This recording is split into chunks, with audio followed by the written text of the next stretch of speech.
I this is what my personal observation was. Tell me if I'm correct in understanding that. Well, your paper, which actually was really the In centerpiece of August. it, Yeah. yeah, that was not effectively. Does it confirm you? I mean, India Today conclave actually did do it. It talked about your paper and the repercussions of that. But the general discussion has been what you have been saying on social media or otherwise has been the center, and not so much of your major work. Do you sort of feel that's happening to you? That you're No, I becoming don't an think that's true. occasion? Okay, Uh, I think very few of the interviews I've done have focused on anything I've said on social media. Now, okay, I've enjoyed playing the fool on social yeah, media, having fun. I don't take social media too seriously, right, and I do enjoy just playing around and being provocative. But hmm, everything I write on social media, please take from the standpoint of what I am is an educator. right, And so everything I do on social media ultimately feeds into this broader mission of I'd like to make people sit back and think about things. I'd like people to okay, have a broader understanding of right, themselves and the world. I'm not there to be a social media personality. Uh, hmm, Now my social media has increasingly focused on India. I made that decision consciously right, because of the 56,500 followers I now have on Twitter. 54,000 have been acquired since August 15th. And so I've just accepted that for good or for bad, like it or not, I am now an Indian media personality, not an right, American media right, personality. And some of right. my previous American and Australian followers on social media have said, "Why are you always writing about India now?" And I've had to explain to them, well, if my class has 52 Indian students and one American and one Australian student, I've got Yeah, to teach more about India. right. But the focus has always been on my research and on that paper. And I have I have another paper written that will come out in February. And then Hmm. I'll be doing another India focused paper in March. Interesting.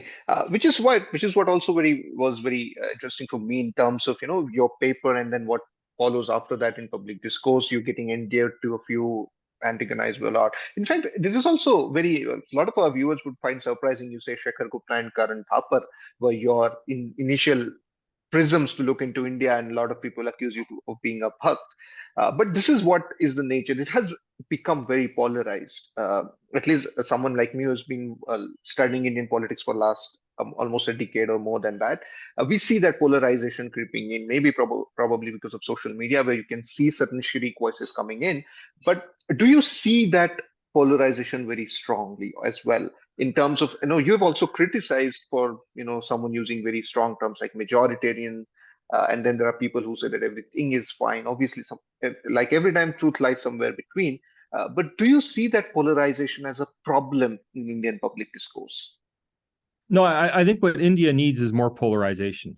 And that Okay. may sound counterintuitive, but I think democracy thrives on having clear choices. Now, India right Okay. now is only it's not really polarized. Polarization requires two sides that are Right. fighting each other. Think of a magnet. A magnet has Mhm. a positive and a negative pole, and then never Right. the two shall meet. Right? They're always Mhm. repulsed from each other. India instead only has one pole, and that's Okay. Narendra Modi and the BJP. Right. The opposition to Narendra Modi and the BJP is scattered and disparate and has very little in common with each other, to the point where if you Mhm. look at the recent either the Punjab elections or the Gujarat elections, what we see is the rise of the Aam Aadmi Party at the Mhm. expense of Congress. Right. Right? They're Right. not working with Congress against the Right. BJP. They're fighting each other. Right? They're not Mhm. a single pole. Okay. Mhm. In America, by contrast, you have a straightforward two-party system. I Mhm. mean, regardless of whether you like Donald Trump, whether you don't like Donald Trump, how you feel about Joe Biden, you know that if you vote Republican, you're Mhm. generally speaking voting for lower taxes and fewer government programs. Right. You know that if you're voting Democrat, you're voting for higher taxes and more government services. Right. Now, that polarization, that you have a clear choice, is Mhm. really necessary for the participation in democracy of people who don't watch podcasts like this. Mhm. I mean, remember, the average voter, even in America or Australia, has Mhm. never gone to a university. Now, you, me, I assume you, I don't know, Mhm. everyone in political debates, people who are writing for the Indian newspapers, we've all gone to universities. Right. In India, we're a tiny minority. Right. Right? I mean, even in America and Australia, we're a minority. But in Hmm. India, we're a tiny minority. So Hmm. if you want to know, is democracy working? You can't ask, is it working for intellectual political pundits? You have to ask, is democracy working for someone who is a cashier at a supermarket? I Is understand. Yeah. democracy working for someone who cleans houses? Right. Is democracy working for a plumber? Hmm. Okay. Well, people in routine occupations that don't require university education, who don't get online, who are more likely to be watching reality television than to be watching political podcasts, Hmm. they need clear choices, or you can't have a democracy. Hmm. It's meaningless to say you have a democracy if people have no idea what the two sides stand for. Now, Right. in America, people know, right? Hmm. And they can make their choice, and people are very aware where they stand. In Hmm. Australia, that's similar. Australia has more parties in the US, but there's still a similar, are you liberal or are you labor? And people know who they want in power. India needs to become a modern democracy. India has to have a transition to that sort of politics where people know Hmm. what they're getting when Hmm. they vote. So people know what they get with the BJP. The BJP is a poll.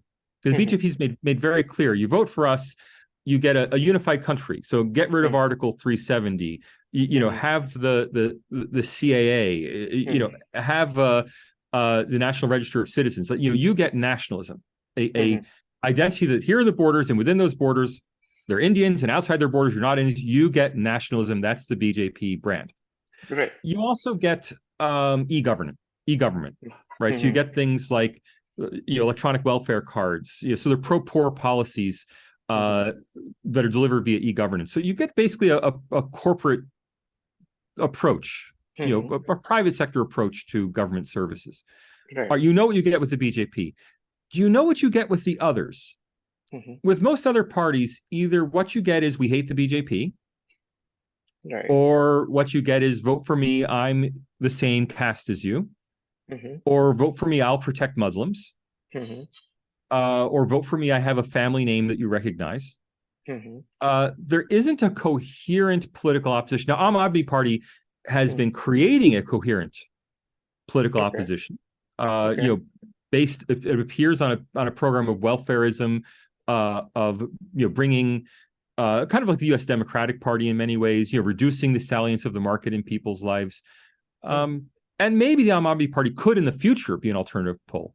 Hmm. But Congress hasn't offered that alternative poll. Right. And other regional parties don't offer that alternative poll. So Right. polarization, actually having two sides that are Right. clear, or not necessarily two, even if there were three sides, I mean, even if you think of politics in some European countries where there are Right. three major parties, still having clear party identities Right. is, I think, really important for making democracy work for the ordinary voter. Right. Yeah, I understand, but I know that at least in the Indian context, the situation has always been different when we have been comfortable with multi parties, even and not just at the national level. Even at, for instance, people who vote for a party in the national elections may vote for a different party at the local elections. And that is something which has been the case.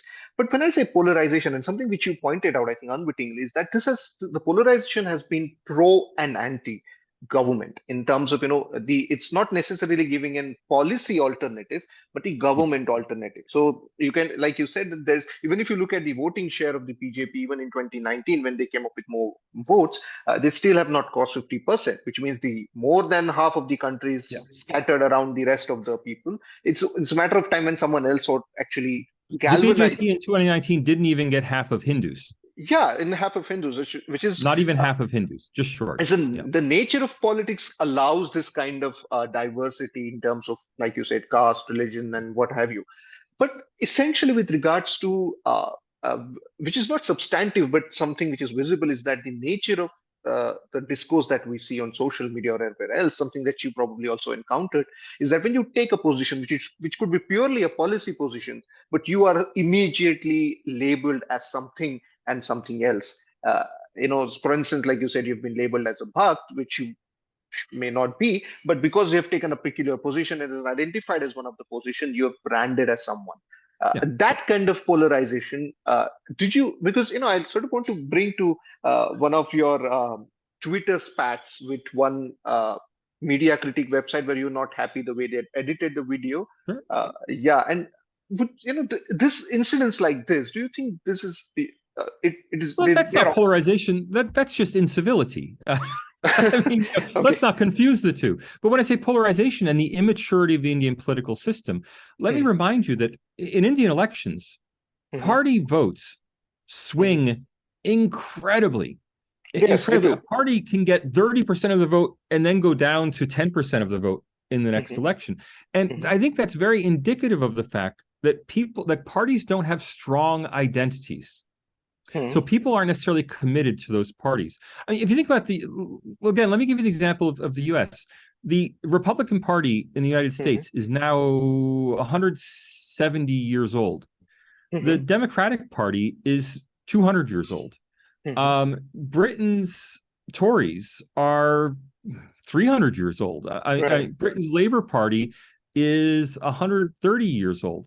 Hmm. And for the last many decades, their vote shares have been very More or less. stable. I Right. mean, Democrats and Republicans, okay, it may go, if it switches to 55-45, that's a Hmm. Okay. huge shift, 55 Hmm. 45 versus 51-49. Hmm. Um, in Indian politics, there are massive shifts from election to election I understand. because there are not clear polls. Now, the clear Okay. polls in politics also create that spirit of hostility, right? Because Hmm. people who are clearly differentiating themselves, Hmm. quote unquote, can't work together. Right. But I Yeah. think that's a good thing that they can't work together because that gives us clear choices as to what we want in our politics. Right, I understand what you're saying, and this is why my point was that probably is more far more fluid. Indian political movement is far more fluid than probably in United Kingdom or United States, like you pointed out. But I will sort of dub it as a not necessarily immaturity, but something wherein people are far more unideological uh, in terms of their vote choices. I mean, we have seen that as a growing up, we do not necessarily conform to our votes of our parents or the Sure. socialization that happens. So it's far more ad hoc, if I may put it that way, election to election I would put it basis. differently. The Yeah. parties are non-ideological. Okay. So it's not that the individuals don't have an ideology. If you're an Hmm. individual and what you want is increased government welfare Hmm. payments financed by taxes on the rich, Hmm. who do you go to? Right? Yeah. It's not clear that your ideology has a party Hmm. to go to. The problem is that most of India's political parties are Hmm. non-ideological. The Right. BJP is ideological, and Right. that's resulted in a lot of invective being Hmm. directed against it. Hmm. Uh, but what India needs, I think, to be a more mature democracy is Hmm. actually more polarization, more ideological parties, clear alternatives to the Hmm. BJP that Hmm. present that consistently present a different approach to government.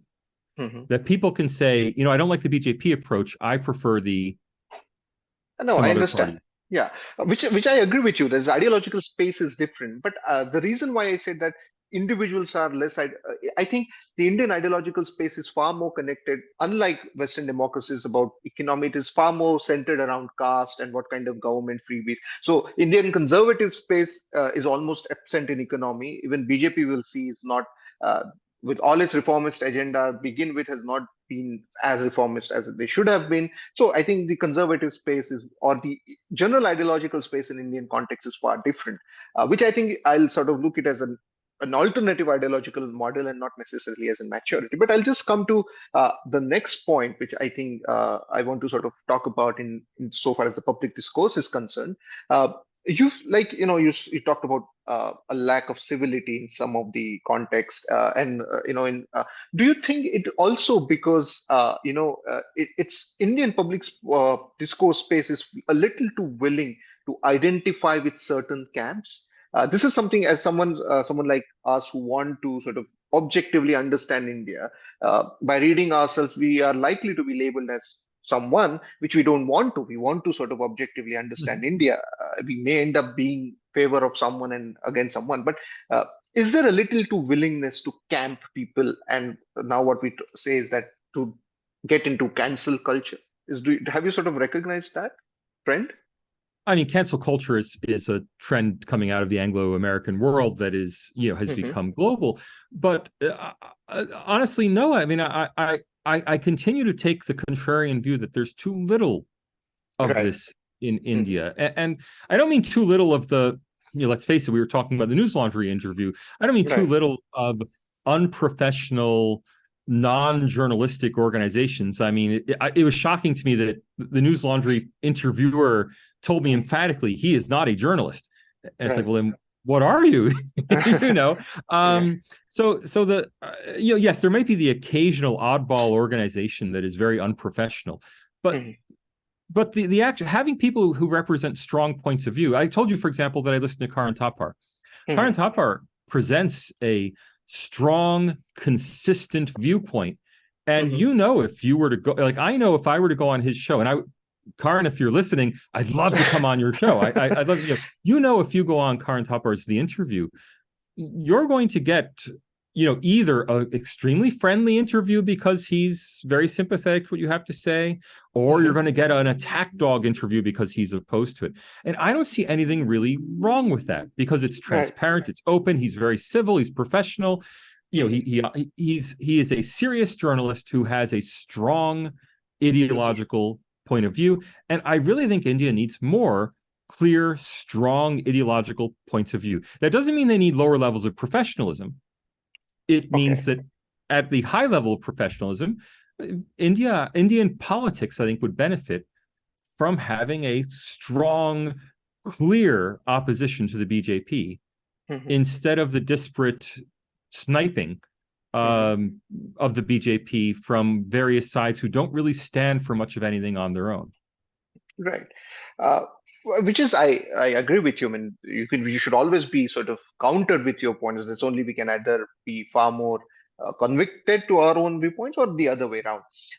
Also, I mean, just sort of retrospectively, do you think that the interview with the News Laundry, there were certain errors that sort of came your way in that interview becoming unprofessional? Do you think that happened? Like the Oh, look, one I that encourage the anyone who wants to just go watch the interview. It's floating yeah, I around the saw internet that, on and Telegram, etc. It was simply bizarre, no, and I errors it goes well beyond errors. It was just uh, it was just strange. It was not a journalistic interview situation. The interviewer Mhm. admitted he wasn't a journalist. It was an attempt at defamation Right. uh, that I think came off just making him look ridiculous. Actually, on their own YouTube comments, Hmm. a day or two after the interview was first published, for their subscribers, Hmm. before I let the link out for everybody else, Hmm. the top comment was one criticizing one of their own paid subscribers saying Right. to the interviewer, I forget his name, you just look ridiculous. Babones seems like a very nice person who's answering all of your No, questions. And that was the top comment that was most upvoted. It was just bizarre. But I don't take that as representative of the Indian okay. media. Right. That's not what I've experienced across the Indian media, either as someone who's been interviewed or as someone who consumes a large amount of Indian media. I don't take that as characteristic of how the Indian media operates. Right. So almost sort of coming to end of our discussion, you at the outset you mentioned that your entry into that paper was your project on India, something which you're Yeah. working on.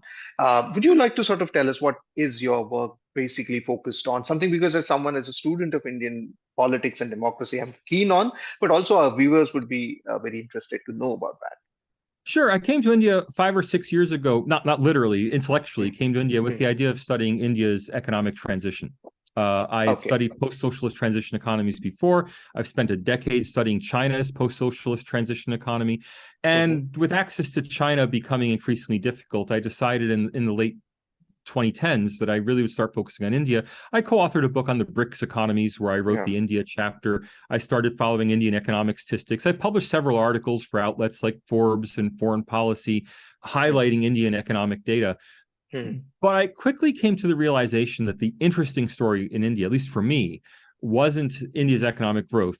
Hmm. Everybody can see that India's economic growth is coming. I mean, there are a few pessimists who want to put Hmm. the story, well, you know, growth could disappear tomorrow. And of course it could. But Yeah. I think if I were to come out with more papers saying Hmm. India's economy is likely to grow dramatically in the next 20 years, it would just be a big yawn because Yeah. We all know that. Right. What was really interesting to me was India's democracy. That Mhm, India is the only, and I say this categorically, the only major country. I mean, there may be some micro island states somewhere, but mhm, among countries with more than 1 million population, India is the only country in the world with a GDP per capita of less than about $8,000 that mhm, has a history of free and fair elections, a well institutionalized democracy. And that's mhm, shocking that there are no other poor democracies. And people can point to poor democracies and say, what about Indonesia? What about Bangladesh? And I'll mhm, say, well, okay, that's been 10 years, that's been 8 years, however, even if you want a 30-year, 3 decades, this kind of like mhm, really minimal definition of an mhm. institutionalized democracy, 3 decades, Right. India's the only one. Right. And that really struck me as fascinating and worth writing about and worth exploring. Because remember, I'm not a journalist who's just reporting on something I see. I'm a sociologist. I'm interested in ascertaining and understanding the causes. And so the book has been my attempt, my research into how has India succeeded when all these other post-colonial states have failed. And I'm still engaged in that research project. I've written 2.5 chapters of the book. About a third of the book is written at this point, Okay. but I still don't have a full answer. I have a partial answer, and I'm working my way towards the answer. The working title of the book is Dharma Democracy, the idea Mhm. that unlike the Anglo-American model of democracy, which is based on individualism, Right. Indian democracy seems to be much more based on duty and responsibility. So Right. the individual's duty to society, not Mhm, what society owes to the individual, which is mhm, a mhm. different approach. Uh, Exactly. and it's something that I just find really fascinating. Right. Oh, wow. I'm very thrilled about that project. I hope to see it coming to fruition very soon because uh, a lot of our work at my foundation also is sort of geared into that, is to sort of explain what is that different model, political, social, and also civilizational, because it's something that, like you pointed out, is far more duty driven than rights driven, unlike in the West. So, all the best, Salvatore, for that wonderful work that you're doing, and we hope to keep an eye on that. Uh, and I hope you also enjoy being with Indian Spaces, and I It's hope been a more lot of work. fun. I'm sure it was, and it was fun talking to you as well. I hope you enjoyed it, and please keep writing. And that's we may not agree on all the things, but definitely we'll engage on. Great. Thank you very much. Thank you. And thank you everyone for joining us today. If you think that this was good enough, that add food for your thought, please share it among your friends and your colleagues. Do tell us how you like this interview in the comment section, and tell us what more we can do. Till then, see you soon.